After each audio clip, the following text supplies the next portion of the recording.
God bless America. Hello, everybody. I am the Talk Radio Protege. This is the Protege program. Welcome back. Thank you for joining me on this New Year's Day. I hope that you're all having a wonderful holiday, and I wish you a happy New Year, and good luck to you in upholding your whatever New Year's resolutions you desire to make. I selected this topic to talk about today, dog whistles. From the column that I brought up last Wednesday, where we talked about how Merry Christmas was allegedly a dog whistle for white nationalism and a white America. And I wanted to go into more detail about dog whistling in general. And I didn't, and I ended up running out of time in that Christmas video. Excuse me. Or in the previous video. But aside from that, I really just wanted to focus on dog whistles, dog whistling, political dog whistling, whatever you want to call it, and talk definitively about what dog whistling is, where it comes from, how it's used, and really explain it. Because dog whistling is going to make it into the leftish dictionary, and I think that I've kind of got an idea about how I want to pursue this this idea that I have of putting together a leftish dictionary. And I think I'm going to have there's going to be some words and concepts that need more explaining, like dog whistling. And I want to have videos put together where I can point people to and say, for more information on this concept, go to this video. And so today we're talking about dog whistling. Now, first of all, let's go get some definitions, because it's important to know where most people are going to, what most people are going to think when they hear the word dog whistle, and to differentiate where the left goes when they use the word dog whistle. Now, Google defines dog whistling in the political sense. We're going to skip all of the definitions that have to do with the actual dog whistle, and we're just going to focus on the political definitions. So from Google, they define a dog whistle as a subtly aimed political message which is intended for and can only be understood by a political group. And the examples that they give, this is important, because the examples that they give are dog whistles as pointed out by the left. They say that immigration and crime are dog whistle issues. And we're going to talk a little bit more about some of the specific dog whistles later on in this video, but I just wanted to point out that those are the examples they choose to use. Not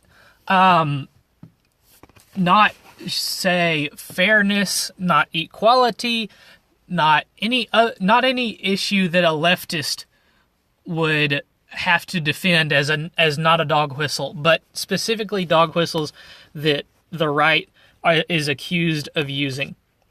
So let's go look at another one. Let's look at Merriam-Webster. This is a whole little article on dog whistle politics, dog whistling, and that short little one-liner is kind of the TLDR, a message only some can hear. But I wanted to get into exactly what they had to say about it, and I think this little paragraph here, this blurb, is sufficient. A dog whistle is figuratively a coded message communicated through words or phrases commonly understood by a particular group of people, but not by others. This is important.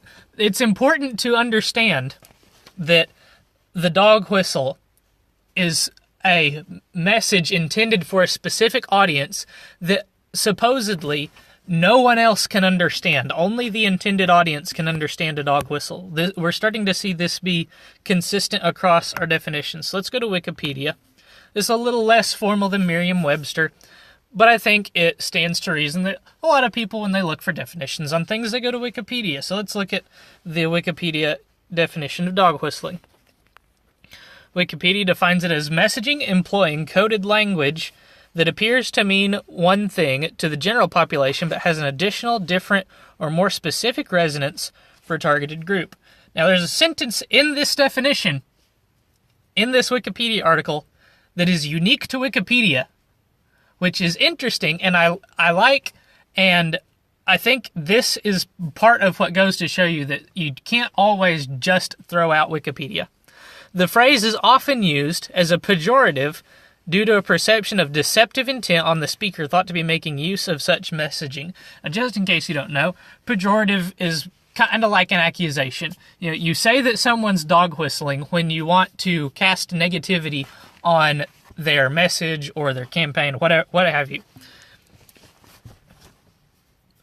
So, dog whistling is most often used as an accusation as described by Wikipedia. So let's go get one more definition, this time from the Urban Dictionary, just to see if we can get a little bit different flavor of definition from this source. Dog whistle is a type of strategy communication that sends a message that the general population will take a certain meaning from, but a certain group that is, quote, in the know will take away the secret intended message, often involves code words. And they give some examples, or at least one. Republicans say they want to make civil rights for gays a state issue, which is really just a dog whistle strategy, saying that they will refuse to grant equal rights on a federal level. Now, if you're... As a brief sidebar, if you're going to take something off the federal stage and give it to the states, then it stands to reason that the state must refuse to intervene either on behalf of the gays or on behalf of the states in the issue. So to say that making gay rights a state issue is to say that the federal government is going to stay out of the issue, which technically, yes, is to say that they will refuse to grant rights on a federal level, but it also means that they will refuse to refuse rights on a federal level because they're going to stay out of it. So that's where we are with the dog whistling. There is not much difference between those definitions. It's all about communication between an individual and a group. The group is specific and targeted, and the group is the only group that can understand the dog whistle. They alone can understand it. And only Wikipedia acknowledges that the term is most frequently used as an accusation. Now, when dog whistling is defined in this way, that it's a message that's not expressly stated, that only a specific group of people are able to understand. You could point out dog whistling in all kinds of everyday life situations. For instance, parents dog whistle all the time. All the time. And of course I'm pointing out things here. And something that I think is important to point out about dog whistling, and I think it's important to go into it now. The individual who's dog whistling and the individual who's being accused of dog whistling, I should say, and the alleged audience would never admit to dog whistling. I guess there's some fringe cases where one might admit to this, but the true message that's often accused in the dog whistling accusation is usually something that the accused party would never admit to actually saying. Whenever Republicans are accused of bringing up immigration as a dog whistle for white nationalism, a Republican is never going to admit to doing that because white nationalism is considered a abhorrent, heinous policy in the United States of America. Just like a Democrat, right now anyway, perhaps in the future this will not be the case, and even 10 years ago this definitely wouldn't have been the case, but a Democrat would never admit to bringing up income inequality for the sake of dog whistling about communism, because communism is a very unpopular, highly frowned upon, somewhat haram political viewpoint to espouse in the United States of America. This was certainly true 10 years ago. It's getting less true over time, but for now, that's definitely the case. The dog whistler will never admit to dog whistling, and the audience will never admit to dog whistling because of the nature of the accusations. But I think if we get off the political spectrum a little bit, we can say that, yeah, dog whistling gets used all the time. Dog whistling in a vacuum is not necessarily... Dog whistling in a vacuum is not absolutely bad. And people that do dog whistle are not absolutely bad people, because dog whistling can be used in so many different ways. And I mentioned parents. Parents is a good example of dog whistling, because there's a lot of things that parents say to their children that their children are supposed to hear one thing, but the parent is actually saying something else. And you can call it a moral justification or whatever that may be. But for example, go ask the other parent. That's an example of a dog whistle. It's kind of saying, I don't want to give you the answer that I know the other parent is going to give you, so I'm going to make them give it to you instead. This could often be used when the parent who's been asked the question first, Mommy, can I have a soda pop? Mommy doesn't want to be the bad guy, so she's going to say, go ask your father, and father will say, no, you can't have a soda pop. Father then is the bad guy, and mommy is not the bad guy. You know, they don't all have to be that way. That's just an example. It's not only in parenting that this is used as well. This can also be used in other kinds of hierarchies. For example, sports coaches. There was a expose published about a university a few years ago that I remember reading. And in that expose, the coach was cited as telling what could be called a joke. And that was that the coach said school comes first and football comes second.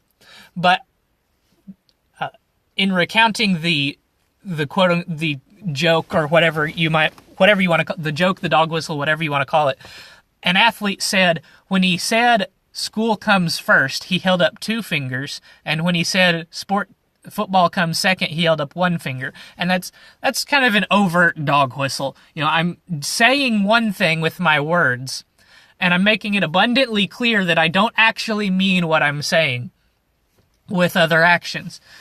That's a dog whistle.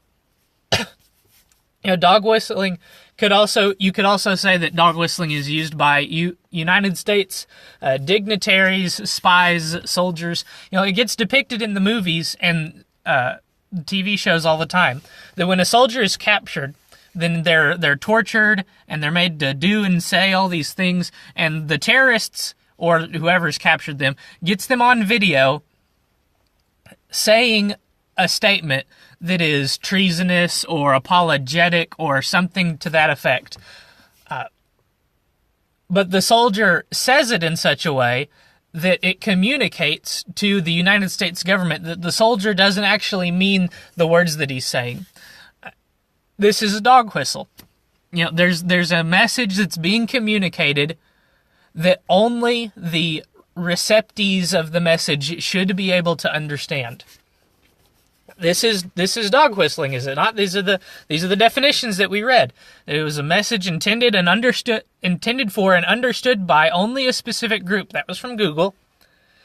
It's a coded message that only a particular group of people can understand and no others. It's a message that appears to mean one thing to one group of people, but has an additional meaning for a targeted group. That's from Wikipedia. The groups of people that aren't supposed to understand the message are supposed to be incapable of understanding the message. This is the point of a dog whistle. No matter how hard a human tries, literally speaking, no matter how hard a human tries, you cannot hear a literal dog whistle. Only dogs can hear it. Now, the example begins to break down when you start going from the literal to the figurative. When a human is using a dog whistle, another human can point to the human who has the dog whistle in his hand, who's blowing into the dog whistle, and say, "You're using a dog whistle." But when it comes to speaking human to human and using these alleged political dog whistles, it gets a little harder to tell. As I said, nobody using a dog whistle would ever admit to using a dog whistle. And I said especially in consideration of what the secret signals usually are. I'd like to share with you some examples of this. The right is usually accused of dog whistling about immigration, about taxes, about the economy, as we've seen just the other day, about Christmas even. Especially, though, they're accused of dog whistling about the good old days. Bill Clinton gave a speech when he said, "Make America Great Again" means, if you're a white Southerner, you know exactly what it means. Now, Bill Clinton is originally a white Southerner, so maybe there could be some credence to his calling the dog whistle in the way that he did. He used to be a white Southerner. He's a liberal. Most white Southerners are not liberals.